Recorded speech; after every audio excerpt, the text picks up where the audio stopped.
Dance.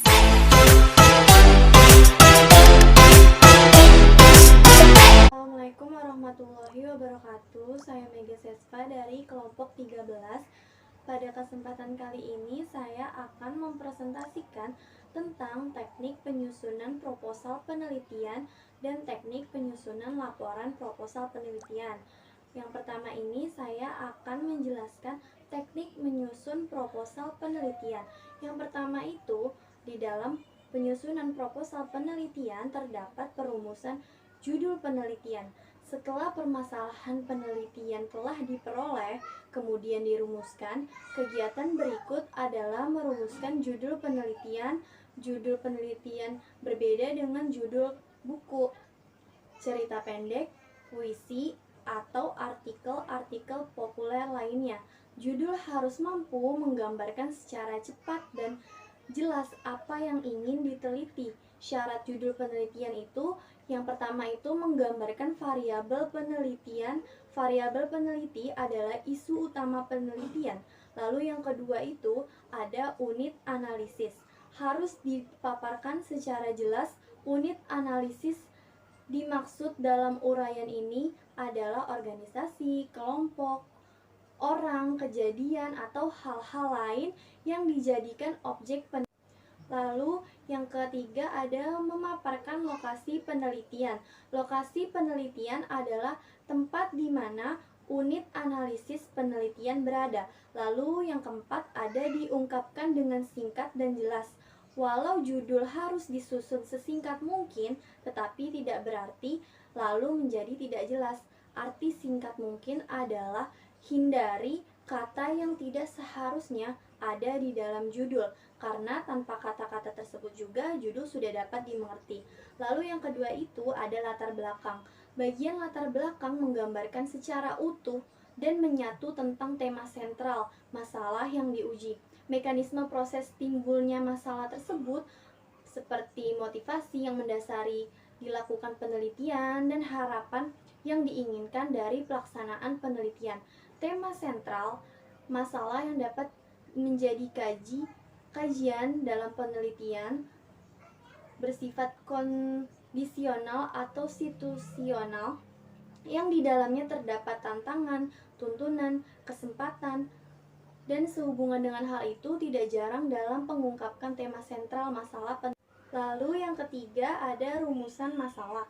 Pokok permasalahan ditentukan dengan memilih pokok permasalahan yang diungkapkan pada awalnya, sangat umum dan berlanjut kepada uraian yang lebih bersifat spesifik.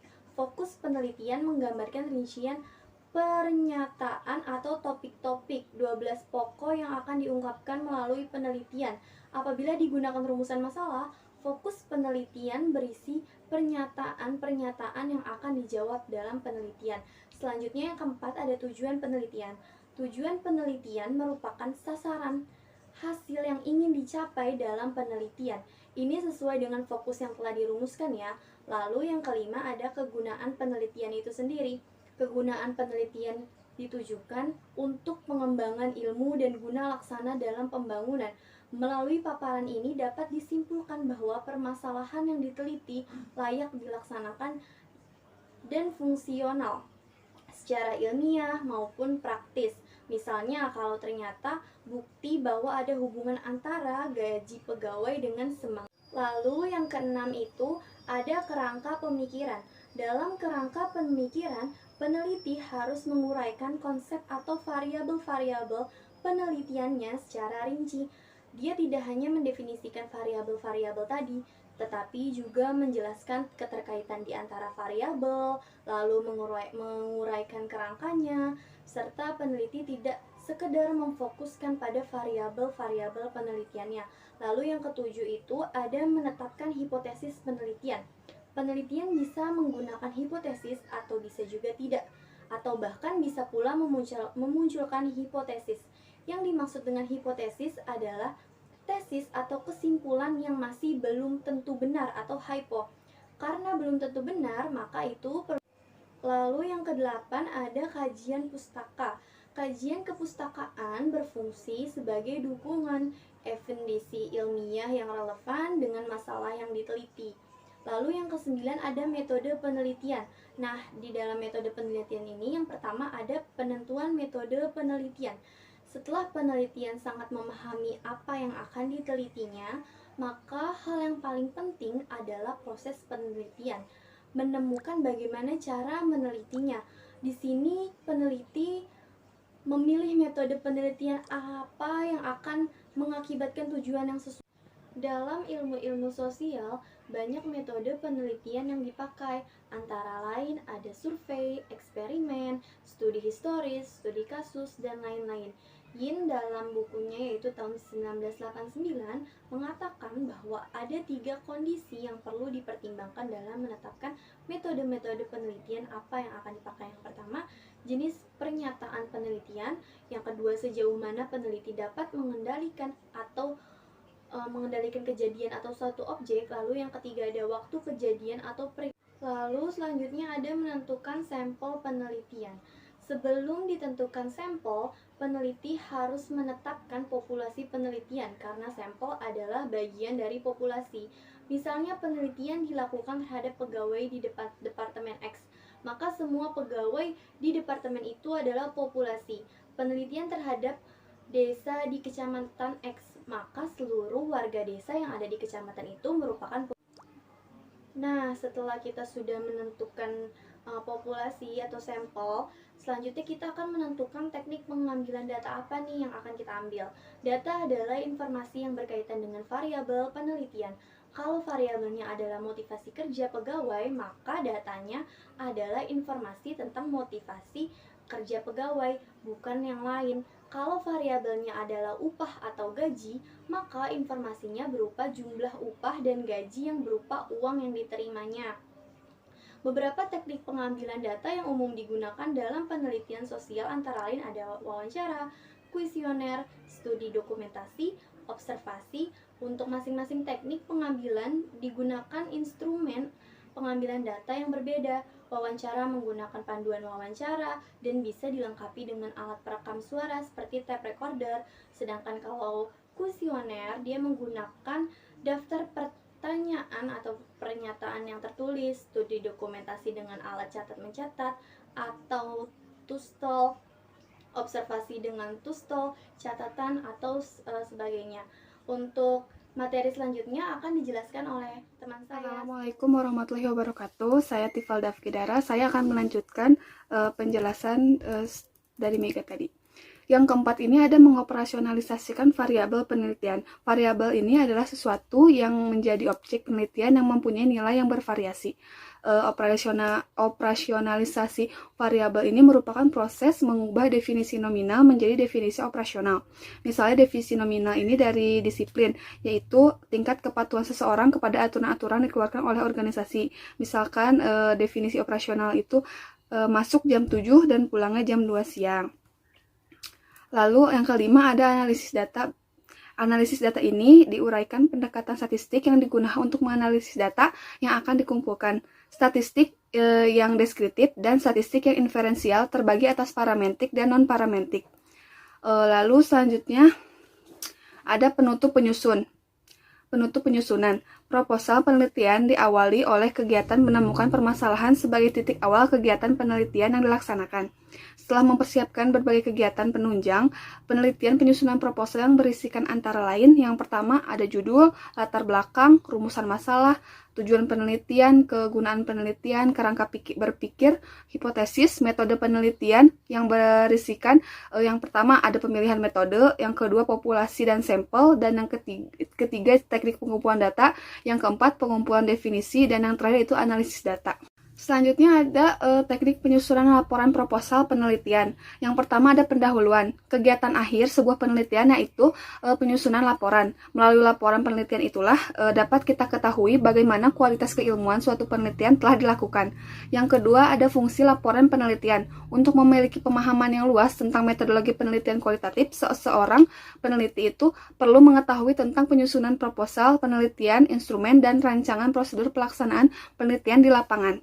Pemahaman tentang bagaimana penulisan laporan penelitian yang lengkap dan sistematis dengan komposisi yang tepat dan struktur yang benar itu sangat Penting artinya, mengingat kualitas penelitian itu dinilai dari mutu laporannya. Selain itu, pemahaman tentang penyusunan laporan penelitian kualitatif yang benar sangat berpengaruh terhadap kualitas penelitian secara keseluruhannya. Mengingat pentingnya fungsi laporan penelitian ini kaitannya dengan bobot mutu dan maknanya, maka sebuah penelitian ilmiah baru dapat dikatakan selesai atau berhasil dilaksanakannya. Jadi penelitian itu telah tersaji dalam suatu laporan penelitian yang runtutan isinya itu sistematis dan formatnya itu dengan benar, lancar bahasanya, terus serta lengkap komponennya. Sebuah laporan penelitian berarti penyampaian informasi yang bersifat faktual tentang sesuatu dari suatu pihak atau satu orang, satu tim atau satu badan kepada pihak lain, atau satu orang, satu tim atau satu badan. Agar penyampaian informasi dalam laporan penelitian dalam komunikatif ini mudah dipahami oleh orang lain atau pembaca, maka laporan itu harus disusun secara sistematis, logis, dan disampaikan secara betul dan pakai bahasa yang baik atau standar. Yang ketiga, ada penggunaan bahasa dalam laporan karya ilmiah. Mengingat bahwa laporan penelitian itu merupakan sebuah karya ilmiah, maka ragam bahasa Indonesia yang digunakan adalah bahasa resmi atau bahasa yang baku. Kriteria ragam bahasa akademik atau keilmuan yang dapat digunakan dalam penulisan karya ilmiah yaitu sebagai berikut. Yang pertama itu ada bahasa akademik merupakan ragam bahasa yang baku. Yang kedua ada ragam bahasa akademik mengikuti kaidah-kaidah bahasa baku, yaitu kata-kata struktur atau prasa. Yang ketiga, bahasa akademik menggunakan istilah atau terminologi keilmuan. Yang keempat, kata-kata yang digunakan dalam ragam akademik bersifat denotatif atau arti yang sebenarnya. Yang kelima, bahasa akademik bersifat rasional. Yang keenam, hubungan gramatikal antara unsurnya bersifat padu atau kohesif. Terus yang ketujuh, hubungan semantik antar unsurnya itu bersifat logis atau koheren. Yang kedelapan, lebih diutamakan penggunaan kalimat yang pasif. Yang kesembilan, memiliki konsistensi dalam segala hal itu tersebut. Selanjutnya, keempat, struktur laporan penelitian. Struktur laporan penelitian terdiri atas 3 bagian, yaitu bagian awal atau pendahuluan, bagian inti, dan bagian akhir atau penyudah. Yang pertama, bagian awal laporan penelitian atau pendahuluan bagian awal laporan penelitian pada umumnya meliputi sampul, halaman judul, halaman pengesahan pernyataan keaslian, perkataan dan kata pengantar, abstrak dalam bahasa Indonesia, abstrak dalam bahasa Inggris, daftar isi, daftar tabel, daftar gambar, daftar singkat, dan daftar lampiran. Bagian keduanya yaitu bagian inti laporan penelitian. Bagian inti laporan penelitian ini pada umumnya berisi 5 bab, terdiri dari bab 1, bab 2, bab 3, bab 4, dan bab 5, atau lebih banyak bab lagi sesuai dengan kebutuhannya laporan itu sendiri. Isi bagian inti laporan penelitian mulai bab 1, bab 2, bab 3, dan bab 4 adalah sebagai berikut. Yang pertama nih, ada bab 1, pendahuluan meliputi latar belakang masalah, identifikasi masalah, pembatasan masalah, rumusan masalah, tujuan penelitian, kegunaan atau manfaat dari penelitian tersebut, dan sistematika laporan penelitian. Yang kedua, kajian teoritik itu meliputi penelitian yang relevan, landasan teori, dan kerangka berpikir. Dan yang ketiga, bab ketiga itu metode penelitiannya itu meliputi yang pertama lokasi dan waktu penelitian, yang kedua bentuk dan strategi penelitian, yang ketiga data, yang keempat sumber data, yang kelima teknik sampling, yang keenam teknik pengumpulan data, yang ketujuh pemeriksaan kredibilitas data, dan yang terakhir itu teknik-teknik data. Dan bab 4, hasil penelitian dan pembahasannya itu meliputi yang pertama deskripsi data atau dengan sub-sub sesuai banyaknya masalah yang dikaji. Yang kedua, pembahasan dengan sub-sub sesuai jumlah kelompok data yang ditemukan. Dan yang terakhir, bab 5 penutup meliputi simpulan, implikasi, dan saran. Lalu bagian akhir laporan penelitian atau penyudah. Bagian akhir atau penyudah ini pada umumnya terdiri atas daftar pustaka dan lampiran-lampiran, misalnya surat izin penelitian, catatan lapangan, instrumentasi penelitian, dan foto-foto dokumen di saat melaksanakan penelitian tersebut. Yang kelima, ada bagian awal atau pendahuluan laporan penelitian. Yang pertama itu ada halaman sampul luar. Halaman sampul luar ini terdiri dari memuat judul, maksud laporan, lambang dan logo instansi, nama dan identitas penelitian, terus nama instansi yang akan dituju, dan juga tahun penelitian yang akan dilaksanakan. Yang sudah dilaksanakan, maaf. Terus yang kedua ada halaman judul atau sampul dalam. Halaman judul atau sampul dalam ini isinya itu sama dengan halaman sampul luar, hanya saja dicetaknya dalam kertas putih. Terus yang ketiga, lembar pengesahan. Lembar pengesahan ini memuat hal-hal berikut. Yang pertama ini ada judul penelitian, identitas peneliti, tanggal pengesahan, tanda tangan kepala instansi yang terkait, dan sampel instansi tersebut. Lalu ada pernyataan keaslian. Perkembangan ilmu pengetahuan yang disertai oleh kecanggihan teknologi sebagai sarana penerbitan memberikan kemudahan dan kebebasan yang seluas-luasnya kepada semua orang untuk menjelajah dan mengakses ilmu pengetahuan, baik yang diterbitkan dalam bentuk buku ataupun yang diunggah melalui dunia maya atau via online gitu. Meskipun pernyataan penelitian tentang keaslian penelitian ini tidak menjamin kejujuran peneliti, ini merupakan cerminan tindakan yang bersifat moral dan introspeksi diri yang secara tidak langsung memperingatkan kepada peneliti untuk tidak melakukan kecurangan atau plagiat ya dalam penulisan karya ilmiah ini. Sekian penjelasan dari saya, selanjutnya akan dilanjutkan oleh Muhammad Rafli Ulinuha. Terima kasih. Assalamualaikum warahmatullahi wabarakatuh. Perkenalkan, nama saya Muhammad Rafli Ulinuha. Saya akan menjelaskan lanjutan tentang teknik penyusunan laporan penelitian. Yaitu tadi udah sampai di bagian awal atau pendahulu laporan penelitian. Saya akan melanjutkan yang penjelasan dari Saudari Dara. Nah, setelah pernyataan keaslian, selanjutnya adalah prakata dan kata pengantar.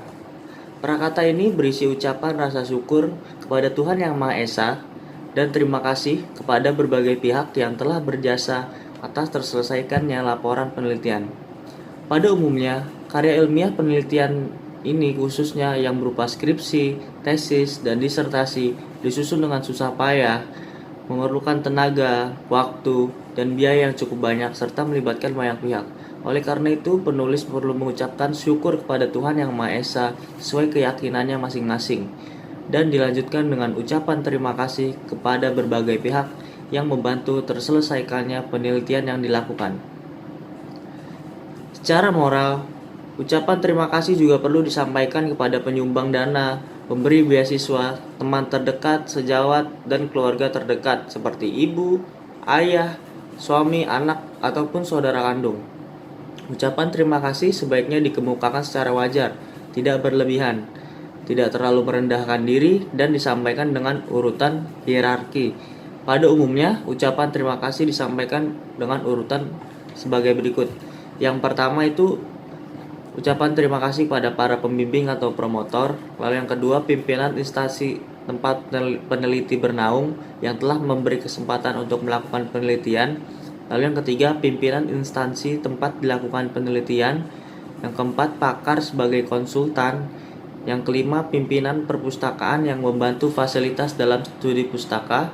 Yang keenam, narasumber penelitian terdiri atas ilmuwan, budayawan, tokoh masyarakat, pejabat, dan sebagainya. Yang ketujuh, rekan sejawat yang telah mendukung pelaksanaan penelitian. Lalu yang ke-8, keluarga terdekat seperti ayah, ibu, adik. Lalu yang ke-9, berbagai pihak lain yang memberikan bantuan dalam penyelesaian penelitian. Lalu yang selanjutnya adalah daftar isi. Daftar isi halaman. Daftar isi membuat semua bagian yang ada dalam laporan penelitian beserta nomor halamannya.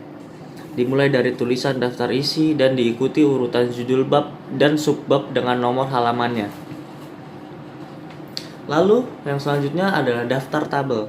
Jika di dalam laporan terdapat banyak tabel yang perlu dicantumkan, daftar tabel yang memuat nomor, nama tabel, dan nomor halamannya. Lalu yang ke-8, daftar gambar. Jika di dalam laporan terdapat banyak gambar, seperti halnya daftar tabel, daftar gambar, berisi nomor gambar, nama gambar, dan nomor halamannya. Lalu yang selanjutnya daftar bagan. Jika di dalam laporan terdapat banyak bagan, seperti halnya daftar tabel dan daftar gambar, pada daftar bagan ini berisi nomor bagan, nama bagan, dan nomor halamannya. Nah, yang ke-10 adalah intisari atau abstrak. Intisari penelitian atau abstrak membuat penjelasan yang meliputi keseluruhan isi penelitian. Dalam abstrak tercantum uraian singkat tentang latar belakang, tujuan,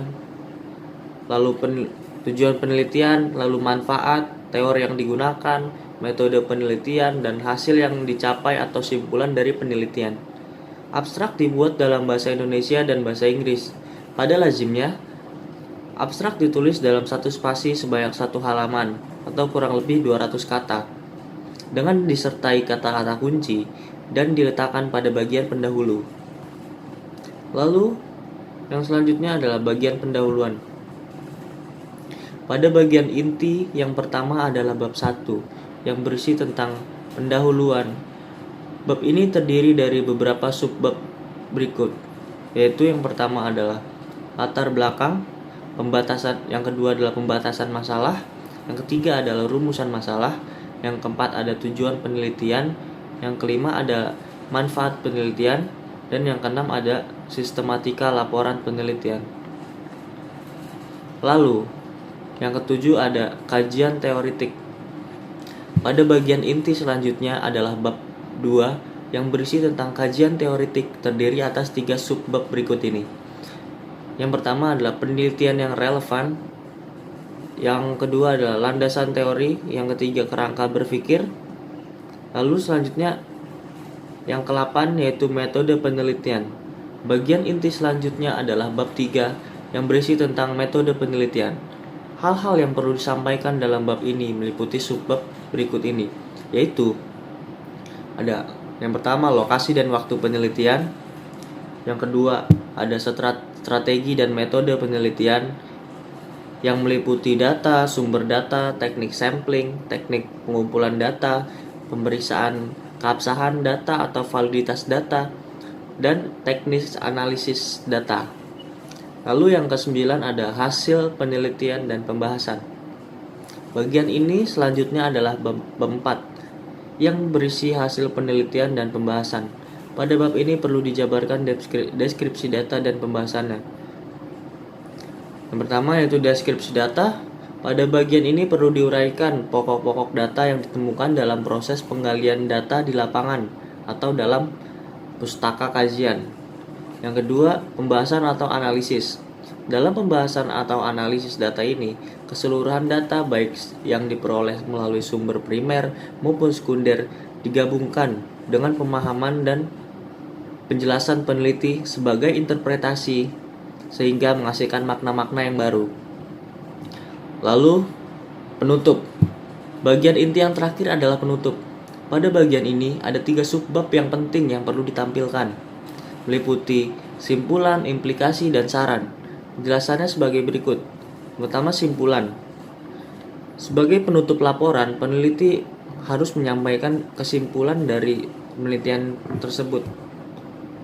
Sebagai ringkasan dari uraian, simpulan harus mewakili uraian yang disimpulkan. Apabila pembaca yang tidak sempat membaca uraian secara keseluruhan, simpulan merupakan satu-satunya pilihan untuk mengetahui pokok-pokok isi secara keseluruhan. Yang kedua ada implikasi. Implikasi yaitu gambaran bagaimana konsekuensi logis dari hasil penelitian itu bila diterapkan dalam kehidupan. Lalu yang ketiga ada saran. Dalam penelitian, rumusan masalah, manfaat, simpulan, dan saran tidak dapat dipisahkan. Apabila simpulan berkaitan dengan hasil penelitian, saran adalah tindak lanjut yang perlu dilakukan. Agar saran dapat direalisasikan dalam kehidupan yang sesungguhnya, perlu disampaikan dalam pernyataan yang bersifat operasional. Rumusan dalam saran harus menunjukkan apa yang sebaiknya dilakukan, siapa yang melakukannya, dan sehingga hasil penelitian benar-benar bermanfaat, baik terhadap perkembangan ilmu pengetahuan maupun terhadap kehidupan masyarakat. Lalu, bagian akhir atau penyudah. Pada bagian akhir laporan, peneliti berisi daftar pustaka dan lampiran-lampiran. Penjelasannya adalah sebagai berikut. Yang pertama adalah daftar pustaka. Daftar pustaka memuat semua acuan yang dirujuk dalam uraian naskah, baik berupa buku, artikel, skripsi, tesis, disertasi, ataupun laporan rujukan lainnya yang diterbitkan dalam jurnal, majalah ilmiah, media massa cetak, maupun elektronik yang diunduh dari internet. Adapun cara penulisan daftar pustaka adalah sebagai berikut. Daftar pustaka disusun secara alfabetis menurut abjad nama-nama pengarang. Daftar pustaka tidak diberi nomor urut kayak 1, 2, 3 dan seterusnya. Lalu yang kedua, jarak antara baris satu dengan baris berikutnya adalah 1 spasi. Adapun jarak antara sumber satu dengan sumber yang lain adalah 2 spasi. Lalu, jika penulisan sumber buku tidak cukup 1 baris, maka baris di bawahnya dibuat menggantung atau hanging indent. Urutan penulisannya adalah nama penulis, yang nama terakhir koma lalu nama depannya. Dibalik jika nama penulis lebih dari 1 kata tanpa gelar akademik dan kebangsawanan.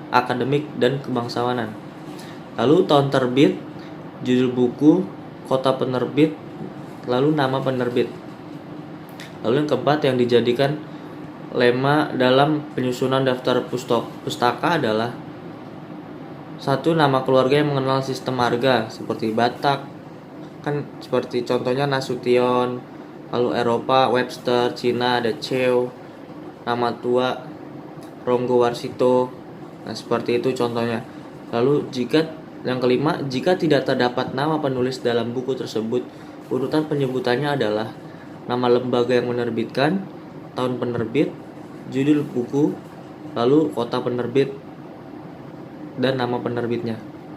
Lalu yang keenam, sebagai catatan, jika nama pengarang dan lembaga yang menerbitkan tidak ada, penyusunan daftar pustaka didasarkan pada judul pustaka tersebut. Lalu semua unsur pustaka itu diikuti tanda titik. Lalu yang dicantumkan dalam daftar pustaka hanya sumber acuan yang dikutip isinya dalam uraian naskah. Jika terdapat beberapa pustaka yang ditulis oleh pengarang yang sama, nama pengarang hanya ditulis lengkap pada daftar pustaka pertama. Jika rujukan berupa artikel dalam sebuah kumpulan tulisan yang disunting oleh editor atau dimuat surat kabar, maka judul artikel tersebut ditulis tegak. Jika yang dirujuk berupa harian atau jurnal, penulisannya adalah nama penulis, judul artikel, nama harian, edisi, tanggal, bulan, tahun. Jika tidak ada penulisnya, adalah nama koran, judul di antara tanda petik, tanggal, bulan, dan tahun. Jika yang dirujuk situs internet, cara penulisannya adalah nama pengarang, judul artikel, alamat situs, lalu keterangan yang diakses tanggal berapa. Lalu lampiran biasanya berisi tentang catatan lapangan, instrumen penelitian, dan keterangan lain yang diperlukan, yang berfungsi untuk melengkapi uraian naskah pada laporan penelitian. Lalu ada glosarium. Glosarium sering diartikan dengan kamus yang ringkas, sebab hanya berkaitan dengan bidang tertentu. Lalu yang terakhir ada indeks. Indeks adalah petunjuk kepada pembaca untuk cepat menemukan sebuah kata dan mengetahui beberapa kali kata tersebut digunakan dalam naskah yang dibaca. Demikian penjelasan dari saya dan kelompok kami. Kurang lebihnya mohon maaf. Wassalamualaikum warahmatullahi wabarakatuh.